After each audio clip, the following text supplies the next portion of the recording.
பிரியமானவர்களே, ஆண்டவராகிய இயேசு கிறிஸ்துவின் நாமத்தினாலே உங்கள் யாவரையும் அன்போடு கூட நான் வாழ்த்துகிறேன். ஆண்டவர் கிருபையாய் நமக்கு கொடுத்த இந்த புதிய நாளுக்காக முதலாவது நாம் ஆண்டவருக்கு நன்றி சொல்லுவோம். இயேசுவின் இரத்தத்தால் மீட்கப்பட்டோம், அவருக்காய் கிரயமாய் கொள்ளப்பட்டோம். இயேசுவின் இரத்தத்தால் மீட்கப்பட்டோம், அவருக்காய் கிரயமாய் கொள்ளப்பட்டோம். தேவனின் ஆவியால் நிரப்பப்பட்டோமே, நாம் தேவ பிள்ளைகளானோம், அவர் சொந்த ஜனமானோம். தேவனின் ஆவியால் நிரப்பப்பட்டோமே, நாம் தேவ பிள்ளைகளானோம், அவர் சொந்த ஜனமானோம். தேவனின் ஆலயமே, பரிசுத்த ஆலயமே, மகிமையின் ஆலயமே, நாமே அவ்வாலயமே. இந்த நாளுக்கு இந்த ஆண்டவர் கொடுக்கிற ஒரு வார்த்தை யோவான் எழுதின சுவிசேஷம் 1வது அதிகாரம் 12வது வசனம். யோவான் 1:12. அவருடைய நாமத்தின் மேல் விசுவாசம் உள்ளவர்களாய் அவரை ஏற்றுக்கொண்டவர்கள் எத்தனை பேர்களோ அத்தனை பேர்களும் தேவனுடைய பிள்ளைகளாகும்படி அவர்களுக்கு அதிகாரம் கொடுத்தார். இந்த காலை வேளையில் ஆண்டவருடைய வார்த்தை என்ன சொல்லுகிறது? ஆண்டவராகிய இயேசு கிறிஸ்துவின் நாமத்தின் மேல் விசுவாசம் உள்ளவர்களாய் அவரை நாம் ஏற்றுக்கொள்ளும் பொழுது எத்தனை பேர்கள் அவரை ஏற்றுக்கொள்ளுகிறார்களோ அத்தனை பேர்களையும் தேவனுடைய பிள்ளைகளாக ஆண்டவர் மாற்றுகிறார். தேவனுடைய பிள்ளை என்கிற உரிமையை கொடுக்கிறார். தேவனுடைய பிள்ளைகள் என்ற உரிமையை கொடுத்து அவர்களுக்கு அதிகாரம் கொடுக்கிறார் என்று வேதம் சொல்லுகிறது. நாம் அவருக்கு சொந்த ஜனம், அவருடைய பிள்ளைகள் என்கிற ஒரு அதிகாரத்தை நாம் பெற்றிருக்கிறோம். ஆகவே உள்ளத்தின் ஆழத்திலிருந்து ஆண்டவருக்கு நாம் நன்றி சொல்லுவோம். சங்கீதங்களின் புஸ்தகம் 91ஆம் அதிகாரம் 14ஆம் வசனம் சொல்லுகிறது, அவன் என்னிடத்தில் வாஞ்சையா இருக்கிறபடியால் அவனை விடுவிப்பேன், என் நாமத்தை அவன் அறிந்திருக்கிறபடியால் அவனை உயர்ந்த அடைக்கலத்தில் வைப்பேன். அவருடைய நாமத்தின் மேல் விசுவாசம் உள்ளவர்கள் மாத்திரமல்ல, அவருடைய நாமத்தை அறிந்திருக்கிற ஒவ்வொருவரையும் ஆண்டவர் விடுவித்து உயர்ந்த அடைக்கலத்தில் வைக்கிறார். அவன் என்னிடத்தில் வாஞ்சையா இருக்கிறபடியினால் என்று சொல்லுகிறார். ஆண்டவருடைய நாமத்தின் மேல் விசுவாசம் வைக்க வேண்டும். அவர் மேல் வாஞ்சையா இருக்கும் பொழுது, அவருடைய நாமத்தின் மேல், அவருடைய வார்த்தையின் மேல் நமக்கு ஒரு தாகம், ஒரு வாஞ்சை வரும் பொழுது ஆண்டவர் சொல்லுகிறார், அவன் என் நாமத்தை அறிந்திருக்கிறான், ஆகவே நான் அவனை உயர்ந்த அடைக்கலத்தில் வைப்பேன். இந்த காலை வேளையில் ஆண்டவருடைய நாமத்தை நாம் அறிந்திருக்கிறபடியினால் நம்மை ஆண்டவர் உயர்ந்த அடைக்கலத்தில் வைப்பார். நாம் அதை விசுவாசித்து ஏற்றுக்கொள்ள வேண்டும். ஆண்டவர் என்னை எப்பொழுதும் உயர்ந்த அடைக்கலத்தில் வைப்பார் என்கிற நம்பிக்கை நமக்கு வேண்டும். எனக்கு இதெல்லாம் கிடைக்குமா, இந்த மேன்மையெல்லாம் நான் எதிர்பார்க்க முடியாது, அதற்கு நான் தகுதி இல்லை என்று சொல்லாதபடிக்கு ஆண்டவர் நமக்கு அதை கொடுக்கிறார். ஆகவே நாம் பெற்றுக்கொள்ளுவோம். அவருடைய விருப்பமெல்லாம் நம்மை உயர்ந்த அடைக்கலத்தில் வைப்பது. வேதம் சொல்லுகிறது, அவர் சிறியவனை புழுதியிலிருந்து எடுத்து எளியவனை குப்பையிலிருந்து உயர்த்தி பிரபுக்களோடும் அதிபதிகளோடும் உட்கார வைத்து அழகு பார்க்கிற ஒரு நல்ல தேவன்.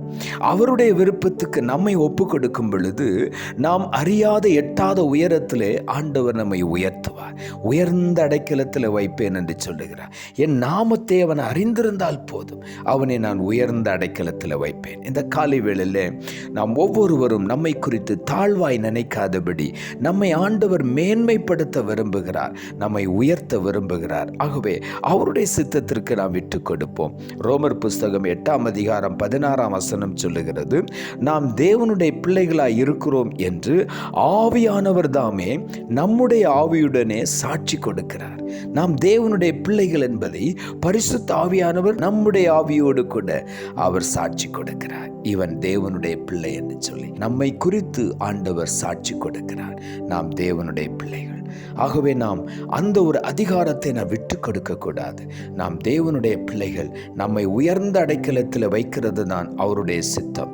ஆகவே நான் உயர்ந்த அடைக்கலத்தில் வைக்கப்படுவேன் என்கிற வார்த்தையை, அந்த வார்த்தையை நாம் அறிக்கை பண்ணி விசுவாசத்தோடு நம்பிக்கையோடு நாம் அறிக்கை பண்ணும் பொழுது ஆண்டவர் நம்மை மேன்மையாய் வைத்து ஆசீர்வதிப்பார்.